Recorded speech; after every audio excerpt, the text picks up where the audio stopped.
Now, you just mentioned you help a lot of people create their businesses, build their businesses. You yourself have done that Mhm. a lot, and hence the effective way. Now, most people start off thinking, you know what, this is effective. I am doing it the right way.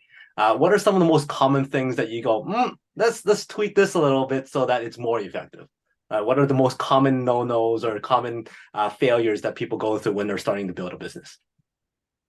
Well, let me highlight something that we probably all witnessed during the COVID experience we just came out of, or maybe still at the edge of it, but whatever you want to, wherever you think we are. When you look at the shutdown and the recovery from the shutdown and all these things that took place, what businesses survived and what businesses kept going? Now, this is generalization. It's not 100% true. Hmm. But you look at, especially in the smaller business spaces, um, the companies that went under or failed during COVID were the ones that were pretty much focused on money. The ones that survived are the ones that had a culture that was human connected and heart centered and things like that.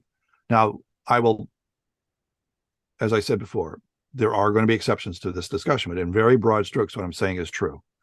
And then even in the wake of this, you had quiet quitting and which was employees sort of like just resigning while still working because they're working at strategies to leave. And then we had the great resignation, which is where people are going, I'm not going back. Right. I realized that I hate my job or whatever the case may be. I want to do something better that makes me happier, brings me more alive. So Hmm. people are starting to wake up to the idea of thriving is very important to them. And the businesses that were all about the mechanics and the nuts and bolts of money and all those other things, they were driving those employees out the door. And the ones that were heart centered, people stayed. Hmm. People even doubled down on their giving of to make it work. Hmm. So, So what would you say some of the companies out there should do or should not do to create that company culture so that it is heart centered?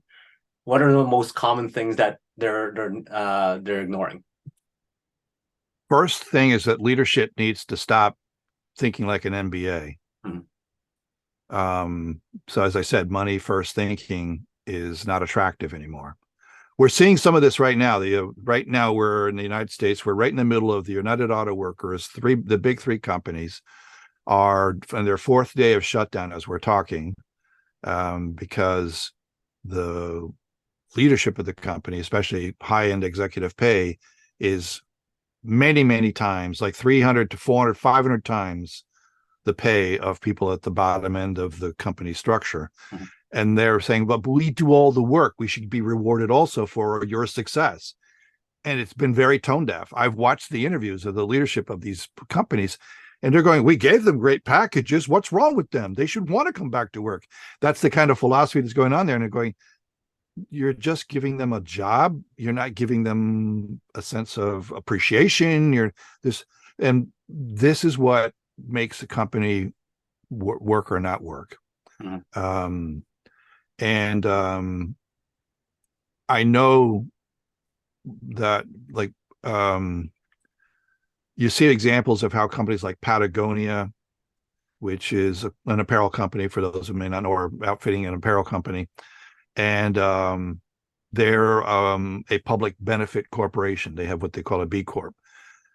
Their mission is not money first thinking. It's they have social initiatives, a lot of it environmental, but they have social initiatives. People who work for them love that. They go there, a lot of them go there to work because of that. And they've built a culture that's very much about humanness as opposed to moneyness. Money should be a healthy byproduct of a good company, Hmm. not the reason for it. And that's where I stand in my work. And that's where I'm helping people along the way is that money first thinking is the first sign of a company that's not going to work. And to your question, if somebody goes, I have an MBA and I know what I'm doing, great, go ahead. But I have a feeling Hmm. there's a good chance that with that kind of thinking, you're not going to have any company, any loyalty in your team.